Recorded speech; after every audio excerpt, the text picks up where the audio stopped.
Okay, questions? And going into SEC play, I mean, how does that change for the freshmen that they haven't kind of experienced a conference game? What do you kind of tell them? Not really a whole lot other than that, the level of competition has definitely stepped up. And you look at our conference schedule, the 18 games, 12 of the 18 games are against teams in the top 50 in the RPI. So, the level of play with our opponent is, really, really ramped up. With Coach Stansbury coming back to the hump, how is that from an opposing coach perspective and things? I think I made it really clear how much respect I have for Rick Stansbury and all that he's given to Mississippi State University in the basketball program as an assistant coach. The outstanding job he did with Richard Williams, where he was, the lead recruiter for many of those great teams that Richard coached, and then to take over as a head coach, and the unbelievable job he did during his 14-year, 10-year, 24 years total, I think he was here. So we have a new, really beautiful new addition to the MISE. You may have not seen it yet, where we're honoring the three former coaches, Coach McCarthy, Coach Williams, and Coach Stansbury. That I think is really nice and is really, I think, a real positive, for all the great things that those coaches did and have meant for this program. And so, I'm excited for Rick. I mean, he gave his heart and soul to this place, and I hope that the fans that are at the game will come early and be there to honor him. My understanding is they're going to do the honoring about 10 or 12 minutes prior to the beginning of the game. So I hope that the people will plan to get here early to be a part of that and show him the respect that he deserves for everything he's given to this program. You've coached in Big Sky, Big East, Pac-10. Getting coached in the SEC now, just a thrill of that. Can you just talk a little bit about that? Yeah, it's a great conference. When you look around this league and you look at the quality of the institutions and the basketball programs and the history, I mean, I had a chance this week to watch some of the opening games in SEC because, we obviously weren't a part of the very first few games that, started out. And I watched, Georgia and Florida. I watched Ole Miss at Kentucky. I watched A&M, Arkansas. Obviously, you've seen a bunch of different games, and it's, Vanderbilt, LSU, really, really high-level games, really good players, really well-coached teams. So it's exciting to be a part of such a great league, which is one of the reasons I was excited about being the coach at Mississippi State. This is a phenomenal league, the SEC. I know when you look at Malik and the comfort level and just everything, but what has that comfort and just getting his legs back allowed him to do that he wasn't able to do before that kind of has allowed him to take off? I think he's, shooting the ball real well right now and really getting in a groove where he's waiting, letting the offense come to him. I think he's creating well for others. I think he really passed the ball well in our last game. And I think part of it's just the experience of, getting used to playing at a different level and playing with new teammates. And there's everybody's, we've come together a lot better here in the last 3 weeks. You faced off against Coach Stansbury a couple times in your career.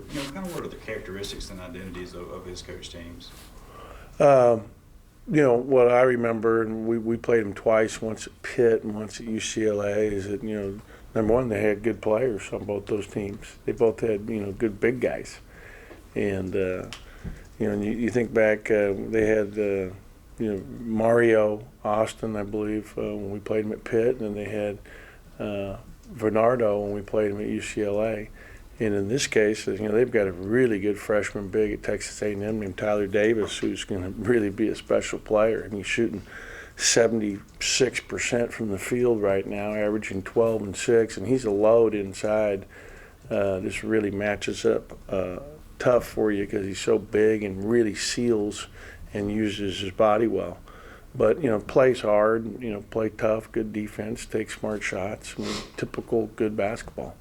What makes Jalen Jones so hard to guard? He's really a guy that's so versatile because he can shoot the three. He's shooting a high percentage from three. He's really athletic. He has a really good motor. He really plays hard. He's a very aggressive on the offensive glass. He's a good driver and attacks the glass. He gets out in transition and sets himself up for early feeds in transition. So he creates a lot of problems. I think he had 28 against Arkansas in their opener, and he's a returning second-team All-League player from a year ago, and House is a returning first-team All-League player. And Caruso is a special player. Caruso's led the league in assists 2 years running and steals, and is a senior, and so. They're a team that's an NCAA tournament team and a team that's going to do really well in the SEC, and they're off to an unbelievable start on the year, and they've been dominating good people. They dominated Baylor, they dominated Arkansas. Like you said, I felt like the team's coming together a lot. 6-2 of your last 8 games. Are guys kind of clicking and figuring things out? Is it getting healthy? What's sort of going into that? Yeah, it's a combination of the above, and I think that we're getting a better feel for how we have to play to try to give ourselves a chance to have success. And it's you always have a season within a season, though. That season's over now. The non-conference season is over. We're 7-5. We wish we would have been a little better than that, but it is what it is. And now it's a brand new season. In that it's the beginning of SEC play, and the level of competition really is raised because there's so many good teams in this league. And as I mentioned, 12 of the 18 games are against teams in the RPI top 50. And you can see our league is doing well when you look at that. I saw in one of the graphics that you have 8 teams I think are in top 50, and 12 of our games are against 8 of those teams. You talk about this as kind of a new season with the SEC play. Have you seen a different attitude from your players in practice this week leading into this game? I think the players are excited. They're always excited when you're playing against your league opponents, and it's fun for them. Ben, what is Texas A&M offensively and defensively? What do they do so well that makes it hard? Defensively they're really good. They force a lot of turnovers. They really help each other and create a lot of steals. Like I said, Caruso has led the league the last 2 years. They're big inside, so it's not like you can go inside and score easily. They'll cover down or double down on the post, and really try to help down and make it difficult for post players to get shots. They really are help side oriented, but they have length, they have size. Caruso is 6'6", and he plays the guard position. The kid Collins, who was a 1-year transfer, has 1 year left from South Florida, is a really good player. They basically start 2 point guards. Is a very good athlete and defender. They have depth. We're talking about Jones and House and Davis, but Tony Trocha comes off the bench, and he's very long. Gilder is a very good player, comes off the bench in the backcourt. I mean, the kid Hogue is an outstanding freshman. They have a lot of depth, so they keep bodies fresh, and they're able to kind of wear their opponent down.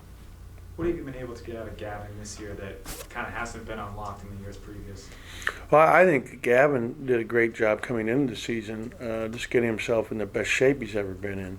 And so that's afforded him the opportunity to, play more minutes and play with a high level of energy because he's in better physical condition. And then my big emphasis offensively for him was to get more touches in the low post and the low block, and less, him, popping out on the perimeter, although he's very good at that. We need him down in the low block, and he's so good down there. That's something we've tried to emphasize, getting him the ball in the paint. How big a jump do you expect Elijah to make now that he's solely focused on basketball? Well, I think it's going to help him, but he's just getting started. I mean, our last game, he got off the plane, come back from NC State, and came over and actually got a minute or two late in the game. But he's coming from way behind from the standpoint of just learning out of bounds plays and learning the sets that we run and getting himself in basketball condition. But it's definitely helpful to have him on our team and have him out there, and gives us an extra guy that can help us and gives us some depth. And just like Eric, Eric Holman is improving here, steadily with more practicing and now getting in the groove where I'm going to get a chance to play in the games. And he has made us better, I think, because of his presence on a daily basis. And we didn't have that till, 3 weeks ago, 3.5 weeks ago, before he could actually be cleared to go full time and practice without limitations on his minutes or whatever. Are you satisfied with the amount of touches Gavin's getting, or would you like to see more? Yeah, we can't get him enough touches, in my opinion. And part of that is he's got to keep working hard to seal, and I think he's done a better job of that. You're talking about what has he done better? I think he's getting better at sealing and really demanding the ball inside, and that's something we want to continue because people are going to cover down. People are going to try to help on him when he gets the ball, and that opens it back up when he kicks it back out for penetrating opportunities or passes. And probably the best thing that we've done over the course of the last few weeks as a team is become a team that really has got improved at sharing the ball and making the extra pass. And that's what you have to do to be a good team. What else? Did you envision, he's basically a 20-10 guy. Is that kind of what you envisioned him coming into this year when you saw his body size and his skill set? Well, he's 7.8, I think, and 17 a game. I would like 20 and 10. Yeah, I mean, I thought that when I looked at him, I was like, wow, I mean, this kid has a chance to really be a good player, especially at the offensive end. Him changing his body so much, obviously, it's a big commitment and a lot of, you have to really care. Why do you think he kind of made that decision? Well, I think Coach Dietz has really helped him there, our strength and conditioning coach. And I think sometimes the other part to it is senior, the light goes on. It's his senior year, and here's his chance now. This is it, I told the guys the other day at our first practice back after the New Year, I mean, there's 63 days left in the regular season. That's it. Today, I think there's 60. Which is really amazing. You think about how few practices we're now going to have. It's just game after game after game. It's almost like an NBA schedule. We've got a game every 3 days here on out almost. So, sometimes, a lot of times for seniors, the light goes on. This is it, And, for our seniors like Gavin and Travis Daniels, and Johnny Sapardo have all graduated already. I mean, they're all officially been able to get their degree. They're still in classes and attending, but they've officially already been able to get their degree. And then Fred and Chicken will get theirs in the springtime, so I'm really proud of that. All 5 seniors will have graduated this year, and that's really a credit to our academic support staff and also what the previous staff and Coach Ray did with them. What does he need to do, Gavin, to continue those numbers in the SEC when he plays and get more difficult? He's going to see a lot more big guys that are equal to his size and stuff. Yeah, I think he's going to continue to play well. I mean, he's played well against everybody we've played. I mean, he played well against the only game where he didn't have his normal game that I thought was Florida State, and that's because he got in foul trouble. He had 3 fouls in the first half. And there were 2 of them were in the zone where he was reaching, and that really hurt us. I think he played 7 minutes in the first half, and that was the game that he hurt his knee, as you remember. So he'd been played the last 8 minutes. But other than that, he's played well against everybody we've played, and I think he's a problem for people to match up. He's just got good touch. When you look at, and not necessarily him, but how difficult has it been for you to try to get the front court and keep them out of foul trouble? Because there isn't a whole lot of depth back there, and now you do have Howland, but prior to his return. Yeah, well, that's part of the reason we've switched our defense too, is to try to play to his strengths.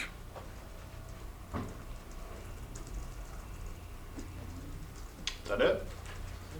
Okay. Okay, thank you. Thanks, man.